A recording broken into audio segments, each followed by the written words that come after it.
खबरों में आगे बढ़ेंगे। बीजेपी और बताते चले कि प्रधानमंत्री नरेंद्र मोदी की सरकार के 9 साल पूरे होने पर बीजेपी बिहार में 4 बड़ी सभाएं करने वाली है और इन सभाओं में बीजेपी के दिग्गज नेता मौजूद रहेंगे। राजनीति गलियारों में इस बात की भी चर्चा तेजी से हो रही है कि इन सभाओं के जरिए प्रधानमंत्री नरेंद्र मोदी राज्य में 2024 के लोकसभा चुनाव के प्रचार का आगाज कर सकते हैं। इन सभाओं में प्रधानमंत्री नरेंद्र मोदी भी आम लोगों को संबोधित कर सकते हैं। आगामी वर्ष होने वाले लोकसभा चुनाव के संदर्भ में बीजेपी की ओर से आयोजित होने वाली इस जनसभाओं को देखा जा रहा है। वहीं कयास लगाए जा रहे हैं कि इन सभाओं के जरिए भाजपा अब पूरी तरह से चुनावी मूड में आ गई है और इस बार के चुनाव में भाजपा की नजर 35 सीटों पर है और जिसके तहत बीजेपी राज्य में महासंपर्क अभियान चलाने वाली है ताकि मतदाताओं से सीधे संपर्क स्थापित किया जा सके और इस अभियान में बीजेपी के कई बड़े नेता शामिल होंगे। पार्टी सूत्रों के अनुसार बीजेपी ने अपने महा जनसंपर्क अभियान को लेकर रोड मैप तैयार कर लिया है। और इस खबर पर बीजेपी नेता राहुल आनंद हमारे साथ सीधा जुड़ गए हैं। सर, आपका बहुत बहुत स्वागत है न्यूज वॉच इंडिया पर। जी नमस्ते सर, जिस तरीके से ये महा जनसंपर्क अभियान चलाया जा रहा है, इसको लेकर क्या कुछ रोड मैप तैयार किया गया है? क्या ये 2024 को देखते हुए बनाया गया है महा जनसंपर्क अभियान?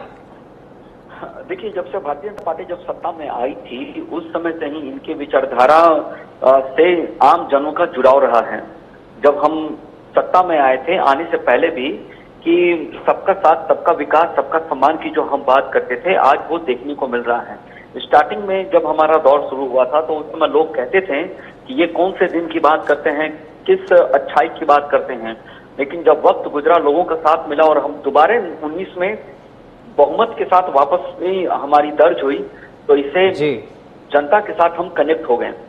मैं आपको एक बात बताऊं, आज जो भारतीय जनता पार्टी ने जो भी काम किया है, चाहे वो देश की अर्थव्यवस्था को लेकर की जाए या फिर युवाओं को रोजगार देने की बात की जाए या फिर देश का मान सम्मान बढ़ाने की बात की जाए या देश को विश्व गुरु बनाने के सबसे आगे पायदान में खड़ी कर दी जाए, इससे कहीं ना कहीं हौसला अफजाई हमारे देश के 142 करोड़ जनता का जरूर होता है।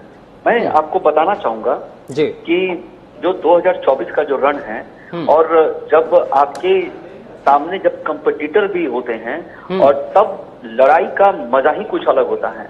और अभी जो 2024 में जो विपक्ष की भूमिका है, वो अगर आप उस पर गौर करें तो वो अनाप शनाप और इधर उधर की बातों पे उलझा है।